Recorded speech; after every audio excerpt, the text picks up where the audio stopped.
Mr. Schiff. Thank you, Madam Chair. Madam Secretary, it's wonderful to see you, and I'm so proud that my daughter can have a chance to watch someone of your talent and capability testify today. I want to make a couple quick points and invite you to respond to as many as you can within my 5 minutes. First, I want to follow up on the comments of our chair of the full committee. I share the concern he's raised over Afghanistan and Pakistan and the magnitude of the mission, the doability of what we're trying to accomplish. And in 2 years, we'll be approaching the 10th year anniversary of our military involvement in Afghanistan. We'll have been there for a decade, and I think probably beyond any contemplation, we will be there in 2 years. So it'll be a decade we've been in Afghanistan. And the country, the questions the country has will intensify, as they should. Where are we headed? Are we going to be in Afghanistan for a second decade? Do we have a military role here other than counterterrorism? One of the real flashpoints for me is we have provided a phenomenal amount of military support for Pakistan.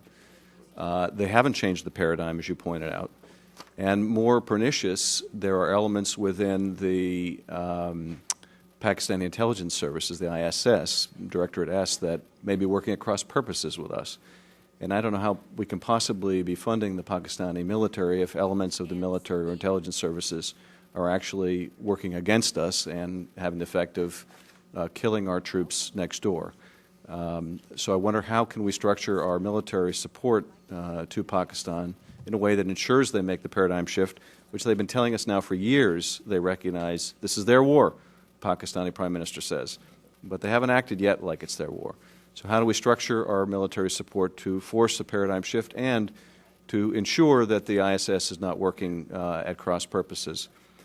To follow up on our subcommittee chair's question on the Palestinian Authority, I'm concerned, and I think your testimony leaves this open, that you could have a situation where Hamas is permitted to appoint ministers to a unity government, provided those ministers agree to quartet principles, even though Hamas does not.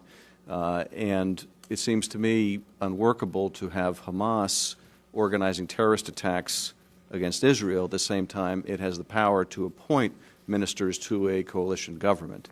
And I wonder if your testimony is leaving open that possibility and how that could be workable, because I don't see how that could be workable. The final question I'd like to ask is about Somalia and to a lesser degree perhaps Yemen.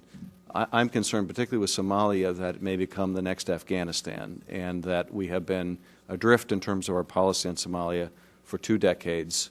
And I don't want to see us forced to embark on another decade-long military campaign in Somalia or Yemen. So what can we do now to prevent that from happening? Thank you, Madam Secretary.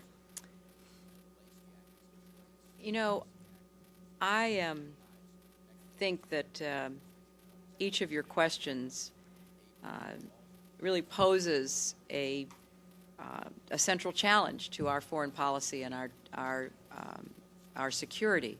You know, we've had troops in Korea for 50 years. We've had troops in Europe for 50 years.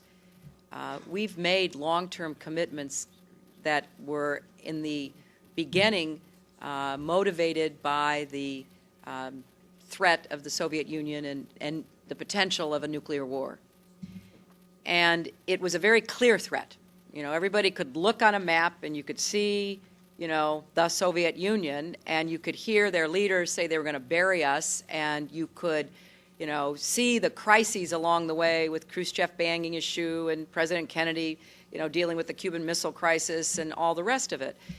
There was a framework in which we could really understand and deal with what was, ironically, a conventional threat, you know, and we deterred it, and we basically contained it, and we waited for the Soviet Union to collapse under its own weight. We face, in my view, a very serious threat, but it's of such a different nature that we are still trying to figure out the best way to contend with it. And so a lot of what we're talking about, your questions, my answers, our strategic reviews, you know, we're struggling with how on earth do we deal with people who are scattered around the world, concentrated in a few places, finding havens, using and perverting religion to motivate their followers, using modern tools like the internet to wreak havoc.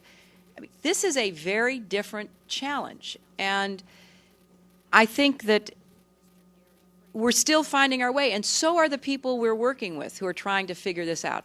Specifically, Congressman, with respect to your question on Pakistan's military.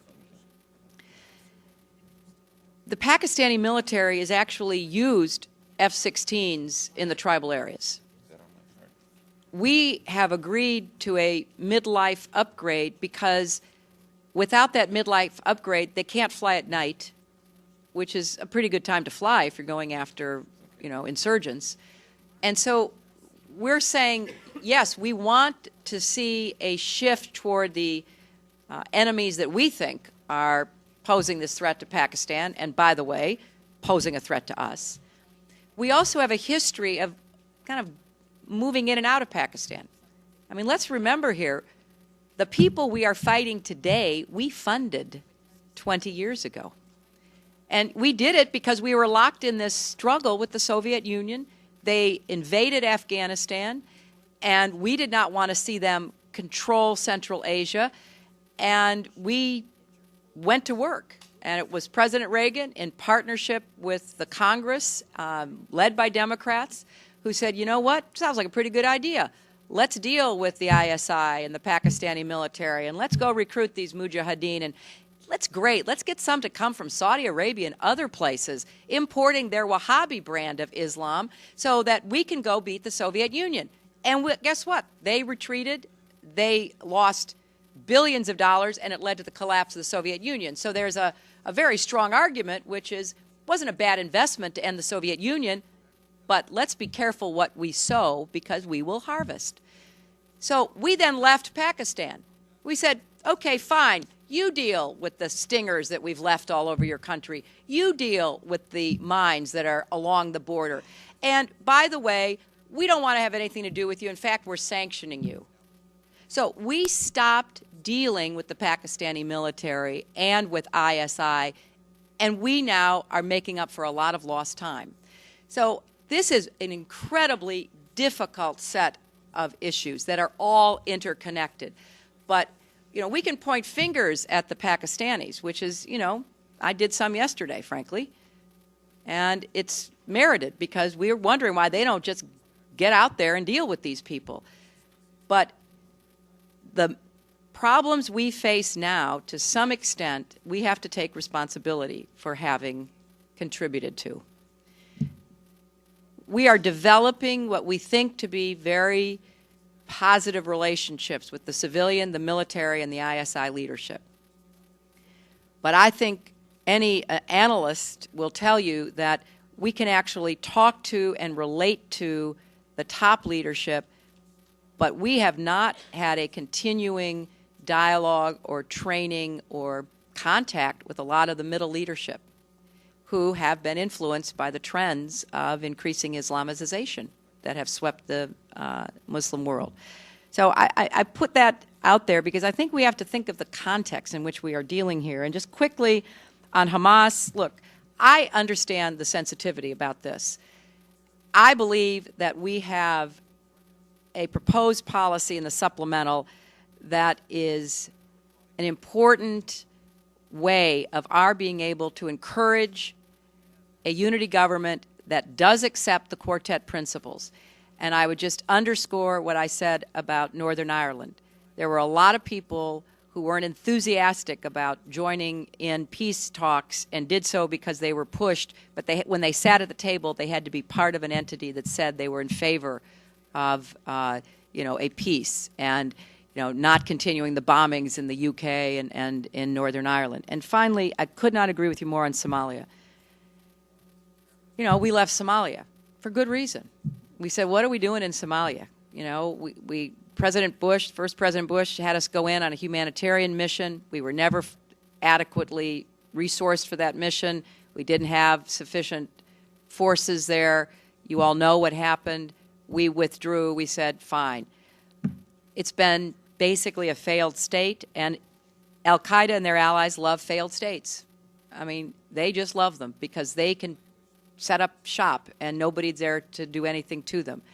So we are looking at not only the piracy challenge, but how do we support this new federal transitional government of Sheikh Sharif, who at least has said a lot of the right things about how he wants to deal with al-Shabaab and the insurgency. But I totally respect these three questions because they illustrate the challenges that we are confronting. Thank you.